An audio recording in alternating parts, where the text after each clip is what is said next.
जो भ्रष्ट होने के चांस होते हैं वो प्रायः स्त्री पुरुष शरीर के आकर्षण से होते हैं। जैसे आज आपने अच्छा पदार्थ पा लिया, कोई विशेष फर्क की बात नहीं। आपने थोड़ा धन संग्रह कर लिया, विवेक हुआ, आपने साधु भंडारा कर दिया, कोई हानि नहीं।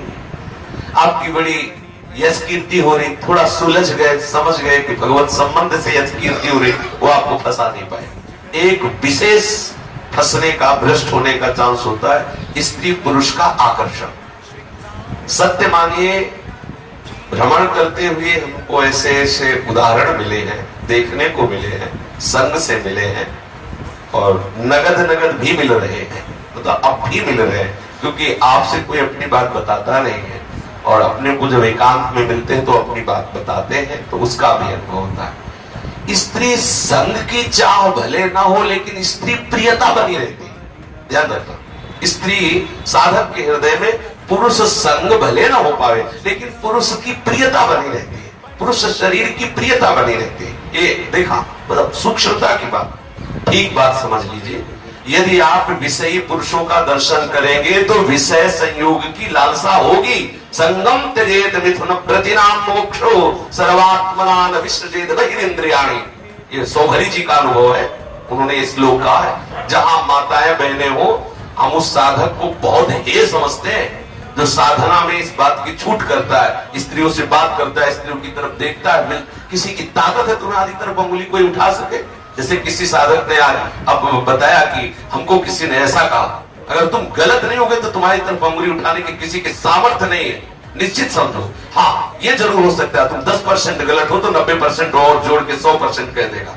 ध्यान रखना, कोई भी साधक किसी भी माता बहन की तरफ देखा जो निश्चित पति तो हो जाएगा, उसे कोई नहीं रोक सकता, क्योंकि दृष्टि से संग एक मछली की क्रीड़ा को देखकर सौभरी महाराज ने अपना अनुभव कहा है।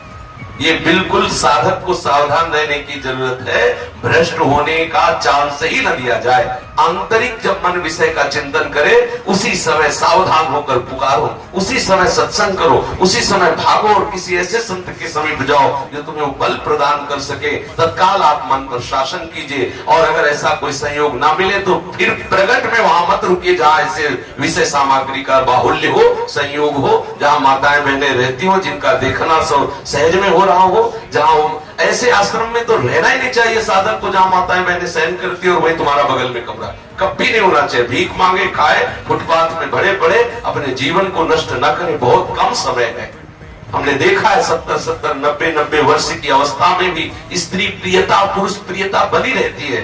मन बहुत बेईमान, थोड़ी देर के लिए आपको सिद्ध बना देगा, इसके बाद वो क्या दुर्दशा करेगा आप सोच भी नहीं सकते।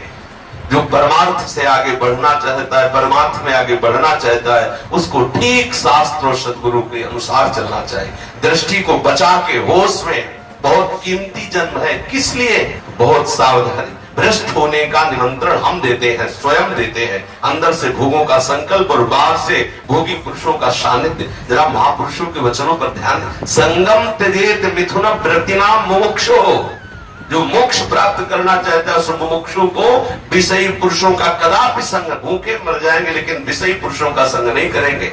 वहां हम नहीं बैठेंगे जहां स्त्रियों का स्पर्श प्राप्त हो, हम वहां नहीं बैठेंगे जहां उनके दर्शन में सुविधा हो। भले अलग एकांत बैठ जाओ, ऐसे बैठ जाओ, अपनी चेष्टाओं को देखो, कहीं कामुक चेष्टाएं तो नहीं है, कहीं ऐसा तो नहीं हमारे हृदय में स्त्री प्रियता या स्त्री साधक पुरुष प्रियता जागृत हो। वही काट दो जहां प्रियता प्रकट हो रही है, आप स्वतंत्र हो जाएंगे। एक दिन ऐसा आएगा कि स्फुरण खत्म हो जाएगी, चाहे माताएं बहनें आस पास बैठी रहे। जब भगवत भाव आ गया फिर कोई परास्त नहीं कर सकता है। पर सावधान, अंतिम श्वास तक साधक को सावधान रहना चाहिए। भ्रष्ट होने के चांस ही कहा है, भगवत बल है, हमें कौन परास्त कर सकता है? परास्त तभी हम होते हैं जब भगवत आज्ञा का उल्लंघन करते हैं। स्वयं भगवान कपिल देव जी कहते हैं कि पुरुष साधक स्त्री को साक्षात मूर्तिमान मृत्यु देखे।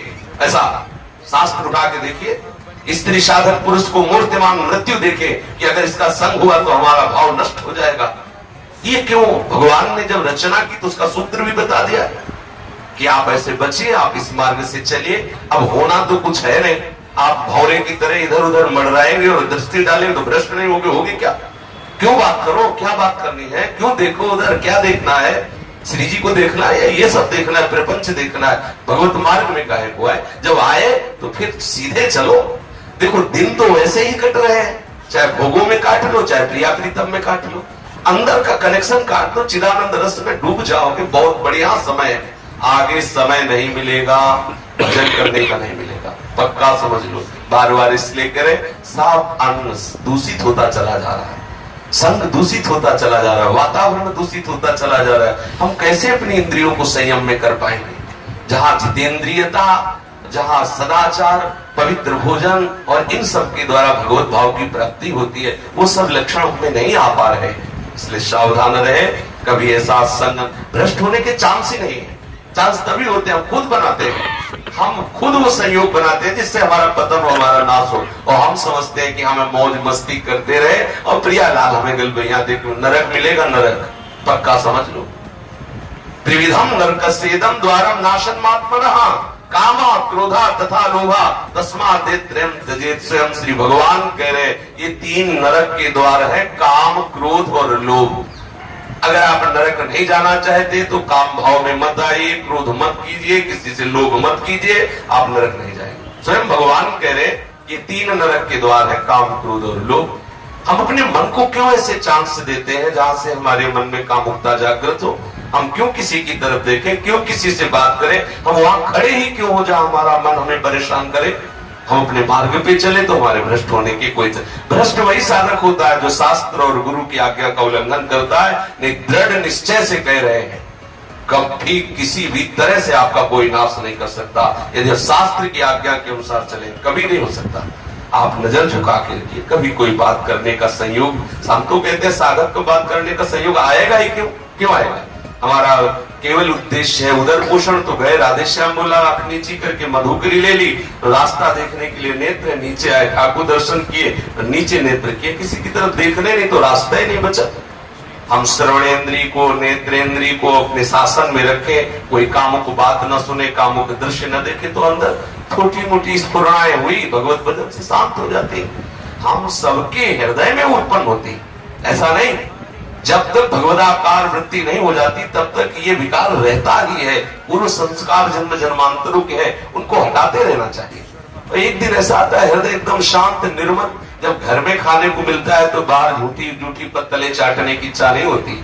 निज सुख बिन मन होई कि थीरा, जब अपना मन परमात्मा सुख में, कहाँ मलमूत्र के शरीरों में कोई राग करेगा जिसको भगवत चरणारविंद का अनुराग प्राप्त है।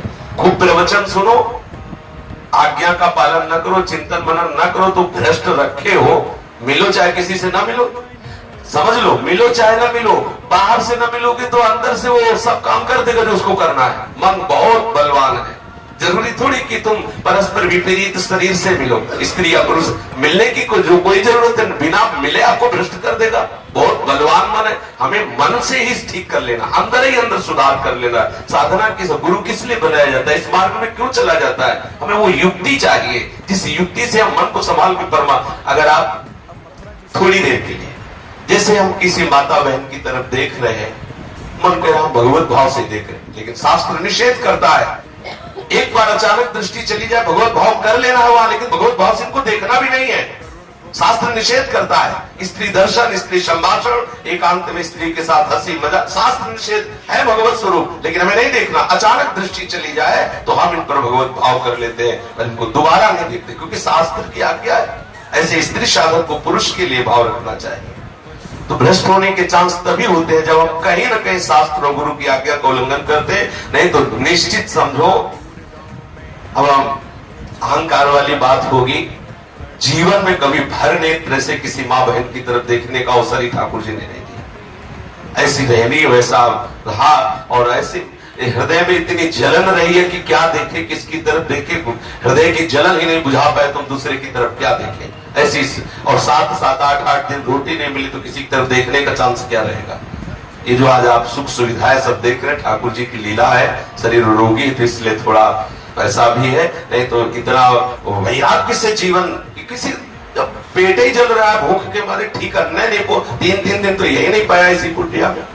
जब भोजले नहीं जा रहा है, अपने आप आते भूख चिल्ला रहे, अन्न नहीं चिल्ला रहे, तो किसकी तरफ देखेंगे? जब दही और दूध और रबड़ी और मलाई खा के निकलेंगे तब इधर उधर देखने की इच्छा होगी। अगर हम रूखा सूखा खाए, जिसका भोजन शुष्क उसका भजन सरस, और जिसका भोजन सरस उसका भजन नीरस। जिसका भजन नीरस होगा वही विषय वासनाओं का चिंतन करेगा, वही विषयों की तरफ चलेगा। एक बार भगवान के चरणारविंद में मन लग जाए, कहीं भी रखे कैसे भी रखे क्या फर्क पड़ता है। पर साधक को बहुत सावधान रहना। जो भ्रष्ट आचरण करते रहते हैं ना, और समझते हैं हम बहुत ज्ञानी है, बहुत ये उपासना वो कर लो मनमानी, परिणाम जब आएगा तो अपने आप तुम्हें भोगना पड़ेगा। परिणाम की तरफ साधक परिणाम की तरफ देखता है, विषय प्रत्यक्ष अभी तत्काल सुख मिल रहा, परिणाम की तरफ, अज्ञानी परिणाम की तरफ नहीं देखता। आपकी साधना में आपको क्या सुख मिला? श्री हरिवंश प्रमाण मनम, आपका मन ही आपका प्रमाण है। आपका मन आपको प्रमाणित करेगा कि आपकी साधना ठीक चल रही कि नहीं चल रही।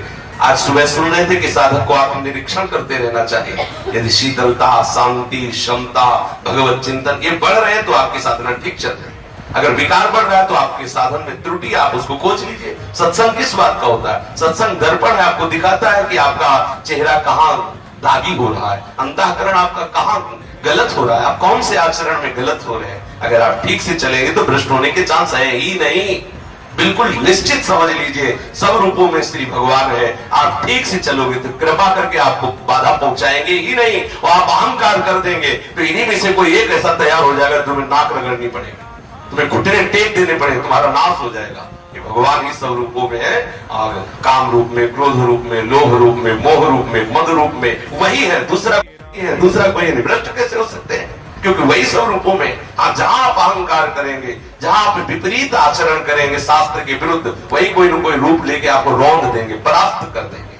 इसलिए भ्रष्ट होने का चांस उसी साधक को है जो शास्त्र और सदगुरुदेव की आज्ञा के विपरीत आचरण करता है।